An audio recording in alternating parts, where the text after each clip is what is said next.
നമ്മുടെ വിദ്യാഭ്യാസം അള്ളാനെ മറപ്പിക്കുന്ന വിദ്യാഭ്യാസമാണ്. അതുകൊണ്ടാണ് അല്ലമീ സ്കൂളിൽ അടുത്ത വർഷം മുതൽ ഖുർആൻ കൂടെ പഠിപ്പിക്കണമെന്ന് തീരുമാനിച്ചു. നമ്മുടെ കുട്ടികൾ അതും പഠിക്കണം, ഇതും പഠിക്കണം. ഒന്ന് മാത്രം പോരാ, ഭൗതികത മാത്രം പോരാ, അതിന്റെ കൂടെ എന്ത് കൂടി പഠിക്കണം? ഭൗതികത മാത്രം പോരാ, അതിന്റെ കൂടെ എന്തും പഠിക്കണം. രണ്ടും വേണം. ഭൗതിക വിദ്യാഭ്യാസം പരമാവധി പഠിപ്പിക്കണം എന്ന ആശയക്കാരനാണ് ഞാൻ.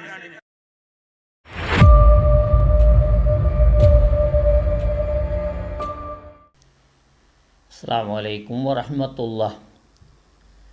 പ്രിയമുള്ള സഹോദരന്മാരെ, 47 വയസ്സുകാരനായ മുഹമ്മദ് അലി സക്കാഫി മലപ്പുറത്തെ ആളാണ്. മലപ്പുറം ആരിക്കോടിൻ്റെ മുഹമ്മദ് അലി സക്കാഫിയാണ് നീറ്റ് പരീക്ഷ എഴുതാൻ വേണ്ടി എഴുതിയത്, മകളെ കൂടി. സഹോദരന്മാരെ, അദ്ദേഹത്തെ കാണാം. ആ ഒരു ന്യൂസ് നിങ്ങൾ കേൾക്കാം. വീഡിയോയിലേക്ക് സ്വാഗതം. 47-ാം വയസ്സിൽ മകൾക്കൊപ്പം നീറ്റ് പരീക്ഷ എഴുതി അരീക്കോട്ടുകാരൻ. വയസ്സ് 47ആയി. 10ാം ക്ലാസ് ജയിച്ചിട്ട് 30 കൊല്ലം കഴിഞ്ഞു. ഈ പ്രായത്തിൽ ഇനിയൊരു അങ്കണത്തിനൊരുങ്ങണോ? ഇനി ബാലികേറാമല കയറാനാവുമോ? അരീക്കോട് വാക്കാലൂർ സ്വദേശി മുഹമ്മദ് അലി സക്കാഫിക്ക് ആശങ്കകളേറെയായിരുന്നു. ഒടുവിൽ ഒന്ന് പരിശ്രമിക്കാൻ തീരുമാനിച്ചു. എന്നാൽ ഒപ്പം കയറാമെന്ന് മകളും. അങ്ങനെ ഇത്തവണത്തെ നീറ്റ് പരീക്ഷയിൽ മകൾക്കൊപ്പം 47കാരൻ പിതാവും പരീക്ഷ എഴുതി. മകൾ ഫാത്തിമ സനിയയ്ക്കൊപ്പമാണ് മെഡിക്കൽ പ്രവേശന പരീക്ഷയായ നീറ്റ് എഴുതാൻ മലപ്പുറം അരീക്കോട് വാക്കാലൂർ സ്വദേശി മുഹമ്മദ് അലി സക്കാഫി എത്തിയത്. 30 വർഷം മുൻപ് സുല്ലമുസ്സലാം ഹൈസ്കൂളിൽ നിന്ന് SSLCയും തിരൂരങ്ങാടി PSMO കോളേജിൽ നിന്ന് പ്രീ ഡിഗ്രിയും ശേഷം മർക്കസിൽ നിന്ന് മതപഠനത്തോടൊപ്പം കാലിക്കറ്റ് യൂണിവേഴ്സിറ്റിയുടെ ഡിഗ്രിയും പൂർത്തിയാക്കിയ മുഹമ്മദ് അലി സക്കാഫിയുടെ ഏറെക്കാലത്തെ ആഗ്രഹമാണ് നീറ്റ് പരീക്ഷയെന്ന കടമ്പ. ഹയർ സെക്കൻഡറി പഠനം കഴിഞ്ഞ് മകൾ ഫാത്തിമ സനിയയും നീറ്റ് ശ്രമം തുടങ്ങിയതോടെ മുഹമ്മദ് അലി സക്കാഫിക്കും കാര്യങ്ങൾ എളുപ്പമായി. അങ്ങനെ മകളോടൊപ്പം തന്നെ നീറ്റ് എന്ന ആഗ്രഹം പൂർത്തീകരിക്കാമെന്ന തീരുമാനത്തിലെത്തുകയായിരുന്നു. കൂട്ടിന് മകളുള്ളതിനാൽ പാഠഭാഗങ്ങൾ ഒരുമിച്ച് ചർച്ച ചെയ്ത് പഠിക്കാനായെന്ന് മുഹമ്മദ് അലി പറയുന്നു. നേരത്തെ എടുത്ത പ്രീ ഡിഗ്രി 3rd ഗ്രൂപ്പ് ആയതുകൊണ്ട് ഏറെ കാലത്തെ ആഗ്രഹമായ നീറ്റ് എഴുതാൻ വേണ്ടി മാത്രം വീണ്ടും കഴിഞ്ഞ വർഷം Kottakkal Vidyabhavan senior secondary English സ്കൂളിൽ നിന്ന് +2 സയൻസ് എഴുതുകയായിരുന്നു. നീറ്റിന് വേണ്ടി പ്രത്യേക കോച്ചിംഗ് സെന്ററുകളിൽ പോകാനുള്ള സാമ്പത്തികമോ മറ്റോ ആനുകൂല്യ സാഹചര്യമോ ഇല്ലാതിരുന്നത് കാരണം മകൾ വീട്ടിൽ നിന്നും സക്കാഫി ജോലി സ്ഥലത്ത് വെച്ചുമാണ് പഠിച്ചിരുന്നത്. പ്രധാനമായും 2008-2022 വരെയുള്ള ചോദ്യങ്ങൾ ആവർത്തിച്ചു പഠിക്കുന്നതായിരുന്നു ഇവരുടെ രീതി. ഫ്രീ ഓൺലൈൻ ആപ്പുകളും ഉപയോഗപ്പെടുത്തിയായിരുന്നു പഠനം. ചെറിയ കാരണങ്ങൾ മൂലം പഠനം പാതി വഴിയിൽ ഉപേക്ഷിക്കുന്നവർക്ക് പ്രചോദനവും മാതൃകയുമാണ്. ഇതാണ് സഹോദരന്മാരെ, ഒരുപാട് ആൾക്കാർക്ക് ഇത് പാഠമാണ്.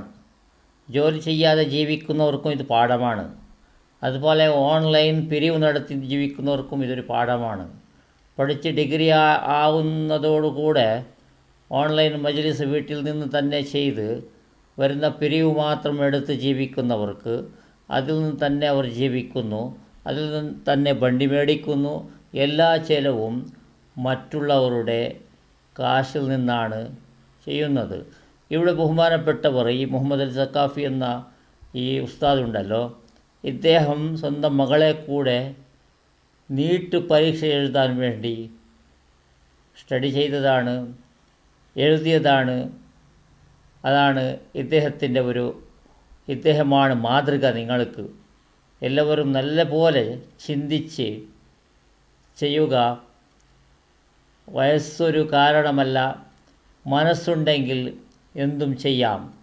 മനസ്സ് ഉദാസീനതയിലേക്ക് പോയാൽ നമ്മൾ ഒരു സ്ഥലത്ത് ഇരുന്ന് പോകും, ഒന്നും ചെയ്യാൻ കഴിയുകയില്ല. മനസ്സുണ്ടെങ്കിൽ അതിന് ഒരു വയസ്സും തടസ്സമല്ല, ജോലിയും തടസ്സമല്ല, ബുദ്ധിമുട്ടുകളും തടസ്സമല്ല, കയ്യിൽ പണമില്ല എന്ന് ഇരിക്കുന്നതും ഒരു കാരണമല്ല. എന്തെങ്കിലും ചെയ്ത് നമ്മുടെ ഒരു ആഗ്രഹം അത് തീർക്കണം, ആഗ്രഹം പൂർത്തീകരിച്ചേ തീരൂ എന്നുള്ള ഒരു ചാലഞ്ച് എടുത്താലാണ് ഇതുപോലെയുള്ള കാര്യങ്ങൾ ചെയ്യാൻ കഴിയുന്നത്.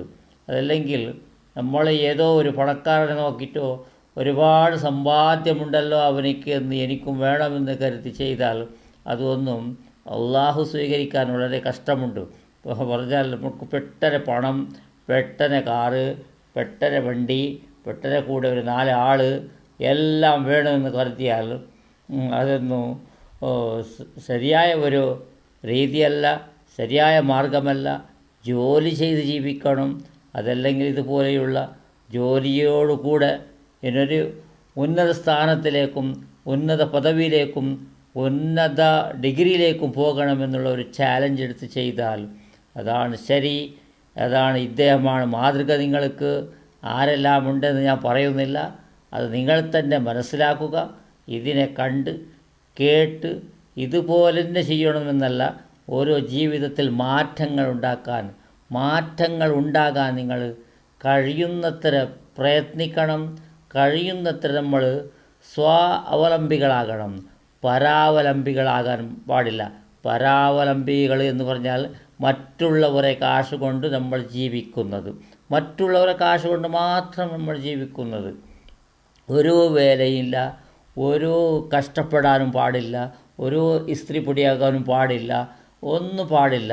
ഒരിത്ര വിശക്കാനും പാടില്ല, ഇത്ര ദാഹിക്കാനും പാടില്ല എന്ന് പറഞ്ഞാൽ മറ്റുള്ളവരുടെ കാശിൽ തന്നെ നയാ പൈസ പോലും മുതലിടാതെ കഷ്ടപ്പെടാതെ നിങ്ങൾക്ക് കഴിയണമെങ്കിൽ നിങ്ങൾ ചെയ്യുന്നത് ശരി. ഇവിടെ ഇദ്ദേഹത്തെ, ഈ സഖാഫി ഉസ്താദിനെ കണ്ട് നിങ്ങൾ പഠിക്കുക.